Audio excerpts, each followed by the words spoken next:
8 lakh income ಇರುವಂತಹ ಎಲ್ಲ ವಿದ್ಯಾರ್ಥಿಗಳು ಕೂಡ ಈ ಒಂದು ವಿಡಿಯೋನ ನೋಡಬೇಕು. ನಿಮ್ಮ ವಾರ್ಷಿಕ ಆದಾಯ 8 ಲಕ್ಷಕ್ಕಿಂತ ಕೆಳಗಡೆ ಇದ್ರೆ ಈ ವಿಡಿಯೋ ಬಹಳಷ್ಟು ಇಂಪಾರ್ಟೆಂಟ್ ಆಗಿರಲಿದೆ. ಎಸಿಟಿಯಲ್ಲಿ ಬಹಳಷ್ಟು ಉಪಯೋಗವಾಗುವಂತಹ ಒಂದು ಕೋಟಾ ಯಾವುದಂದ್ರೆ SNQ ಕೋಟಾ ಅಂತ ಕರೀತಾರೆ. ಈ ಒಂದು ವಿಡಿಯೋದಲ್ಲಿ SNQ ಕೋಟಾ ಅಂದ್ರೇನು, SNQ ಕೋಟಾದಿಂದ ಯಾವ ಯಾವ ಕೋರ್ಸ್ಗಳಲ್ಲಿ ಬೆನಿಫಿಟ್ ಇದೆ, SNQ ಕೋಟಾದಿಂದ ಯಾವ ಒಂದು ಅನುಕೂಲಗಳಿದಾವೆ ಎಂಬುದನ್ನ ಈ ಒಂದು ವಿಡಿಯೋದಲ್ಲಿ ಪೂರ್ತಿಯಾಗಿ ಎಕ್ಸ್ಪ್ಲೇನ್ ಮಾಡಲಿದ್ದೇನೆ. ಬಹಳಷ್ಟು ಜನ ತಪ್ಪು ತಿಳ್ಕೊಂಡಿರ್ತಾರೆ. ಈ ಒಂದು ಕೋಟಾದಿಂದ ನಮಗೆ ಒಂದು ರಿಸರ್ವೇಶನ್ ಸಿಗುತ್ತೆ ಅಂತ ತಿಳ್ಕೊಂಡಿರ್ತಾರೆ. ಅದು ತಪ್ಪು.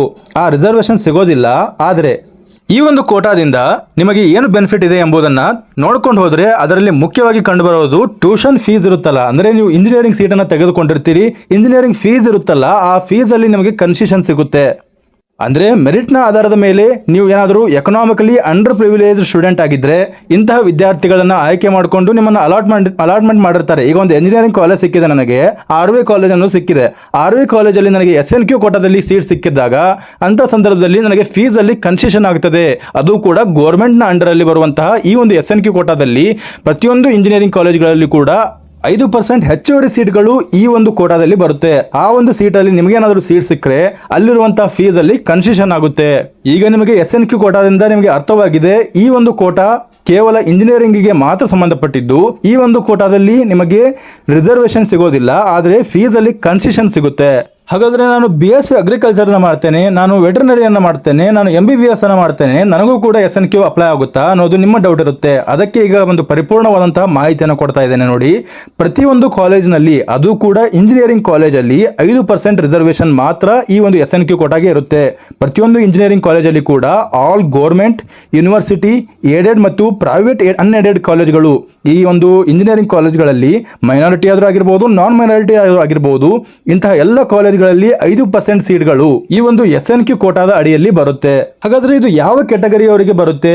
ಈಗ ನಾನು ಜನರಲ್ ಕ್ಯಾಟಗರಿ ಇದ್ದೇನೆ, ನನಗೂ ಬರುತ್ತಾ ಅಂತ ಕೇಳಿದ್ರೆ ಹೌದು. ನೀವು ಯಾವುದಾದ್ರೂ ಕ್ಯಾಟಗರಿಯವರಾಗಿರಲಿ, ನಿಮ್ದು ಜನರಲ್ ಕ್ಯಾಟಗರಿ ಆದರೂ ಆಗಿರಲಿ, ನಿಮ್ದು 3A ಆದರೂ ಆಗಿರಲಿ, 3B ಆದರೂ ಆಗಿರಲಿ, 2A ಆದರೂ ಆಗಿರಲಿ, SC ST ಆದರೂ ಆಗಿರಲಿ, ಯಾವುದೇ ಒಂದು ಕ್ಯಾಟಗರಿ ಆಗಿದ್ರೂ ಕೂಡ ನಿಮಗೆ ಈ ಒಂದು SNQ ಕೋಟಾ ಬರುತ್ತೆ.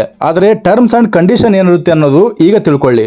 ಟರ್ಮ್ಸ್ ಅಂಡ್ ಕಂಡೀಷನ್ ಅಂದೇನಲ್ಲ, ಅದು ಏನಂದ್ರೆ ನಿಮ್ಮ ಒಂದು ಇನ್ಕಮ್ ಇರುತ್ತಲ್ಲ, ನಿಮ್ಮ ಫ್ಯಾಮಿಲಿ ಇನ್ಕಮ್ ಇರುತ್ತಲ್ಲ, ಅದು 8 ಲಕ್ಷಕ್ಕಿಂತ ವಾರ್ಷಿಕ ಆದಾಯ 8 ಲಕ್ಷಕ್ಕಿಂತ ಕೆಳಗಡೆ ಇರಬೇಕು ಈ ಒಂದು ಕೋಟಾವನ್ನು ಪಡೆದುಕೊಳ್ಳೋದಕ್ಕೆ. ನಿಮ್ದು SC ST ಆದರೂ ಆಗಿರಲಿ, ಯಾವುದೇ ಒಂದು ಕ್ಯಾಟಗರಿ ಯಾವುದು ಆಗಿರಲಿ, ನಿಮ್ಮ ಒಂದು ಇನ್ಕಮ್ 8 ಲಕ್ಷದ ಒಳಗಡೆ ಇದ್ರೆ ನಿಮಗೆ ಈ ಒಂದು ಕೋಟಾದಲ್ಲಿ ಎಲಿಜಿಬಲ್ ಆಗಿರ್ತೀರಾ. ಈ ಒಂದು ಕೋಟಾ ಕೇವಲ ಇಂಜಿನಿಯರಿಂಗ್ ರ್ಯಾಂಕಿಗೆ ಮಾತ್ರ ಅನ್ವಯವಾಗುತ್ತೆ. ಈಗ 108 ಜನರು ನನ್ನ ಇನ್ಕಮ್ ಕಡಿಮೆ ಇದೆ ಅಂತ ಬರ್ತಾರೆ. ಅವರಿಗೆ ಯಾರಿಗೆ ಪ್ರಿಯಾರಿಟಿಯನ್ನು ಕೊಡಲಾಗುತ್ತೆ ಅಂದ್ರೆ ಇಲ್ಲಿ ನೋಡಿ, ಸೀಕ್ವೆನ್ಷಿಯಲ್ ಅಲಾಟ್ಮೆಂಟ್ ನಡೆಯುತ್ತೆ. ಮೊದಲನೇ ಸ್ಟೇಜ್ ಅಲ್ಲಿ ಕೇವಲ 2 ಲಕ್ಷಕ್ಕಿಂತ ಅಂದ್ರೆ 2.5 ಲಕ್ಷಕ್ಕಿಂತ ಕಡಿಮೆ ಇರುವಂತಹ ಇನ್ಕಮ್ ಇರುವಂತಹ ಒಂದು ವಿದ್ಯಾರ್ಥಿಗೆ ಒಂದು ಫಸ್ಟ್ ಅಲಾಟ್ಮೆಂಟ್ ನಡೆಯುತ್ತೆ SNQ ಕೋಟಾದಲ್ಲಿ.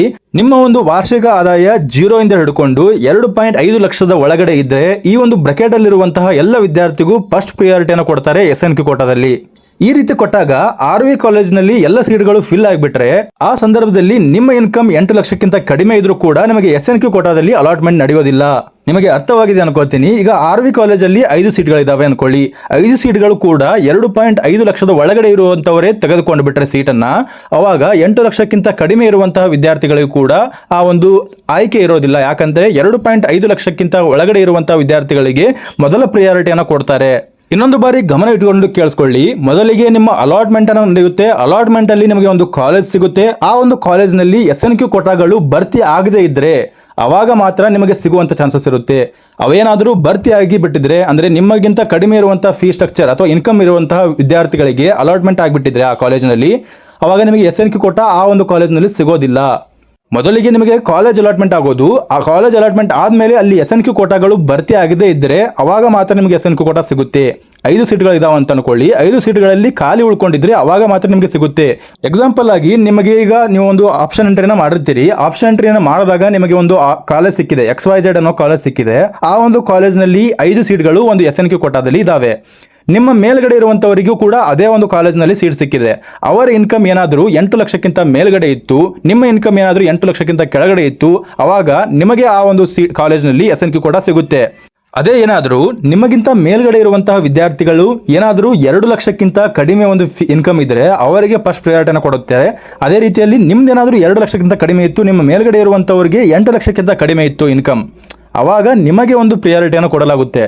ಅವ್ರ ರ್ಯಾಂಕ್ ಚೆನ್ನಾಗಿದ್ರು ಕೂಡ ನಿಮ್ಮದು ಒಂದು ಇನ್ಕಮ್ 2.5 ಲಕ್ಷಕ್ಕಿಂತ ಕಡಿಮೆ ಇದ್ರೆ ನಿಮಗೂ ಕೂಡ ಅದೇ ಕಾಲೇಜ್ ಸಿಕ್ಕಿದ್ರೆ ನಿಮ್ಮನ್ನ ಫಸ್ಟ್ ಪ್ರಿಯಾರಿಟಿ ಕೊಟ್ಟು ನಿಮಗೆ SNQ ಕೋಟಾದ ಅಡಿಯಲ್ಲಿ ನಿಮಗೆ ಸೀಟನ್ನು ಹುಡುಕಿಕೊಡಲಾಗುತ್ತೆ. ಅಂದ್ರೆ ನಿಮಗೆ SNQ ಕೋಟಾ ಒಂದು ಆಪ್ಷನಲ್ ಆಗಿ ಬರುತ್ತೆ. ಅಲ್ಲಿ ಆ ರ್ಯಾಂಕ್ ಮೇಲೆ ಯಾವುದಕ್ಕೂ ಕೂಡ ಡಿಪೆಂಡ್ ಆಗೋದಿಲ್ಲ, ಕೇವಲ ನಿಮ್ಮ ಒಂದು ಇನ್ಕಮ್ ಪ್ರಿಯಾರಿಟಿ ಮೇಲೆ ಅದನ್ನು ಕೊಡಲಾಗುತ್ತೆ. ನಿಮ್ದು ಏನಾದರೂ 2.5 ಲಕ್ಷದ ಒಳಗಡೆ ಇದ್ರೆ ಅಂತಹ ಸಂದರ್ಭದಲ್ಲಿ ನಿಮಗೆ SNQ ಕೋಟಾ ಸಿಗುತ್ತೆ.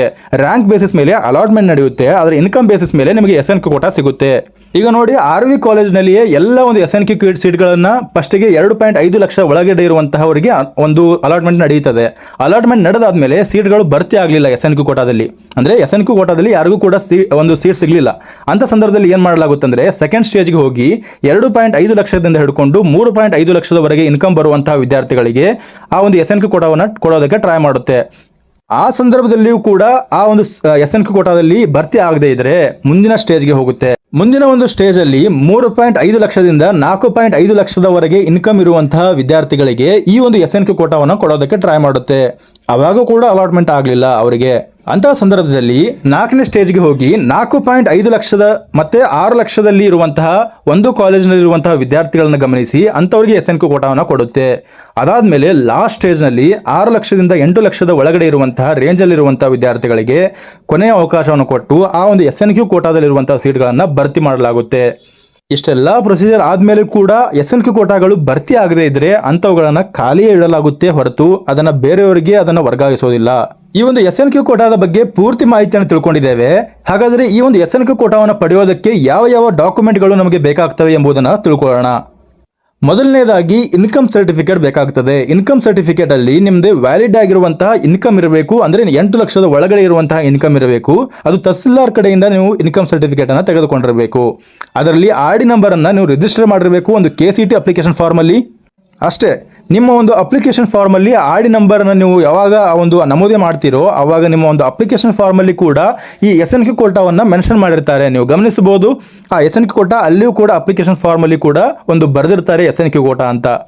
ಇಷ್ಟೆಲ್ಲ ಡಾಕ್ಯುಮೆಂಟ್ಗಳು ನಿಮ್ಮ ಹತ್ರ ಇದ್ರೆ ಈ ಒಂದು ಡಾಕ್ಯುಮೆಂಟ್ಗಳಿಂದ ನೀವು SNQ ಕೋಟಾವನ್ನು ಪಡಿಬಹುದು. ಅಷ್ಟೇ ಅಲ್ಲದೆ ಇಂಜಿನಿಯರಿಂಗ್ ಸೀಟನ್ನು ಪಡೆದುಕೊಂಡು ಅದರಲ್ಲಿ ನೀವು SNQ ಕೋಟಾವನ್ನು ಫಲಾನುಭವಿಗಳಾಗಬಹುದಾಗಿರುತ್ತೆ. ಇಂಜಿನಿಯರಿಂಗ್ ಕಾಲೇಜ್ಗಳಲ್ಲಿ ಏನು ಕಂಪ್ಯೂಟರ್ ಸೈನ್ಸ್ ಬೇರೆ ಬೇರೆ ಬ್ರಾಂಚ್ ಇರುತ್ತೆ, AICT ಅವರು ಅವರಿಗೆ ಒಂದು ಇಂಟೇಕ್ ಅಂತ ಕೊಡ್ತಾರೆ. ಉದಾಹರಣೆಗೆ ಒಂದು 120, 300 ಈ ಥರ ಎಲ್ಲ ಇಂಟೇಕ್ ಕೊಟ್ಟಿರ್ತಾರೆ. ಅದ್ರ ಮೇಲೆ ಒಂದು 5% ಈ SNQ ಕೋಟಾ ಅಂತೇಳಿ ಸರ್ಕಾರದವರು ಸೀಟನ್ನು ನಮಗೆ ಕೊಡ್ತಾರೆ. ಉದ್ದೇಶ ಇಷ್ಟೇನೆ, ಯಾರು ಇನ್ಕಮ್ಮಲ್ಲಿ ಸ್ವಲ್ಪ ಬಡವರು ಇರ್ತಾರೆ ಅವ್ರುಗಳಿಗೆ ಈ SNQ ಕೋಟಾದಲ್ಲಿ ಫೀ ರಿಯಾಯಿತಿ ಅಂದರೆ ಟ್ಯೂಷನ್ ಫೀ ರಿಯಾಯಿತಿ ಮೇಲೆ ಅಲಾಟ್ ಮಾಡುವಂಥದ್ದಕ್ಕೆ. ಇದು ಹೆಂಗೆ ಅಲಾಟ್ ಮಾಡ್ತೀರಾ ಅಂತಲೂ ನೀವು ಕೇಳಿದ್ರಿ.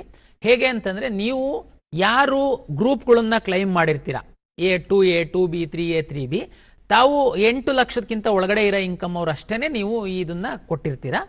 ತಮ್ಮ ಇನ್ಕಮ್ಮು ಏನಿರುತ್ತೆ ನೀವು ಅಪ್ಲಿಕೇಶನ್ ಹಾಕುವಂತಹ ಸಂದರ್ಭದಲ್ಲಿ ನೀವು ಕೊಟ್ಟಿರ್ತೀರಾ. ನಿಮ್ಮ ಇನ್ಕಮ್ಮು ಮತ್ತು ನಿಮ್ಮ ರ್ಯಾಂಕು ಆಧರಿಸಿ ನಾವು ನಿಮಗೆ ಈ SNQ ಕೋಟಾದಡಿನಲ್ಲಿ ನಾವು ಸೀಟನ್ನು ಅಲಾಟ್ ಮಾಡ್ತೀವಿ. ಅದಕ್ಕೆ ಶುಲ್ಕ ವಿನಾಯಿತಿ ಸಹ ಇರುತ್ತೆ. ಇದು ತುಂಬಾ ಒಂದು ಬೆನಿಫಿಟ್ ಆಗುವಂಥದ್ದು ಬಡವ್ರ ಮಕ್ಕಳಿಗೆ, ಅಂದರೆ ಇನ್ಕಮ್ ಕಡಿಮೆ ಇರುವಂಥ ಮಕ್ಕಳಿಗೆ ಒಂದು AICT ಮತ್ತು ಸರ್ಕಾರ ಮಾಡಿರುವಂಥ ಒಂದು ಅವಕಾಶ, ಒಂದು ವಿಶೇಷ ಒಂದು ಸೌಲಭ್ಯ.